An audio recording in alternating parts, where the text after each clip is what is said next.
Good morning. Today I'm going to talk about new changes in indoor dining protocols. I want to start by thanking all of the restaurant owners and workers who have followed the existing protocols to keep their customers and their employees safe. The pandemic has been harder on the restaurant industry than on most, and it's up to all of us who value a dynamic restaurant scene in St. Louis County to support those local businesses as they weather the COVID storms. As I mentioned last week, the Department of Public Health has been working closely with a core group of restaurant owners on new safety protocols for indoor dining. And because new cases continue to fall in St. Louis County, today I can announce that the Health Department's new protocols will permit indoor dining starting January 4th. The Health Department and the restaurant group have agreed on straightforward guidelines for indoor dining, or 50 people max when providing dining.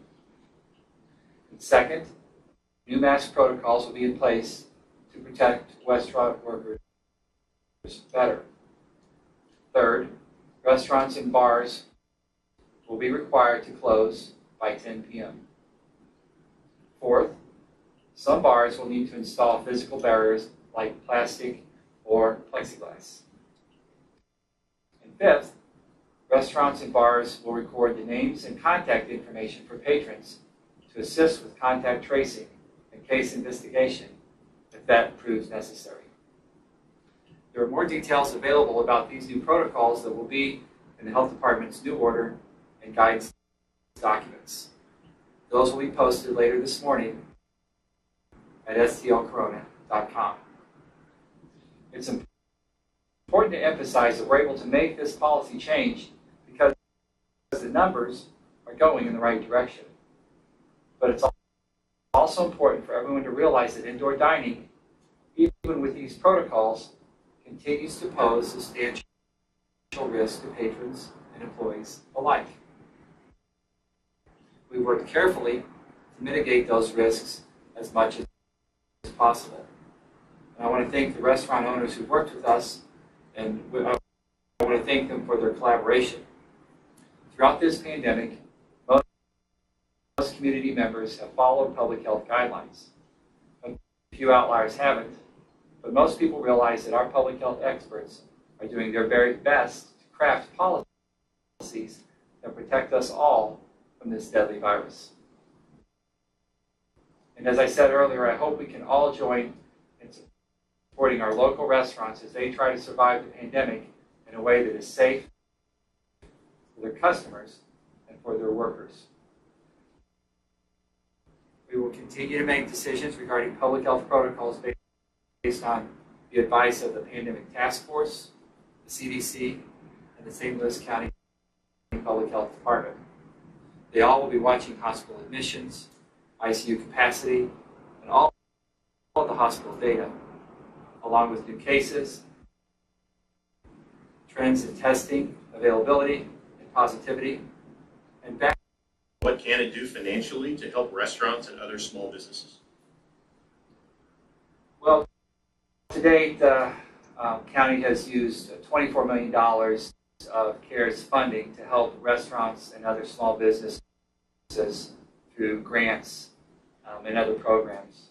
In addition, we've learned that the new stimulus bill that has been passed by Congress provides an extension of unemployment to restaurant workers and everyone else who's been affected negatively by the pandemic, and also extends PPP funding for restaurants and other businesses.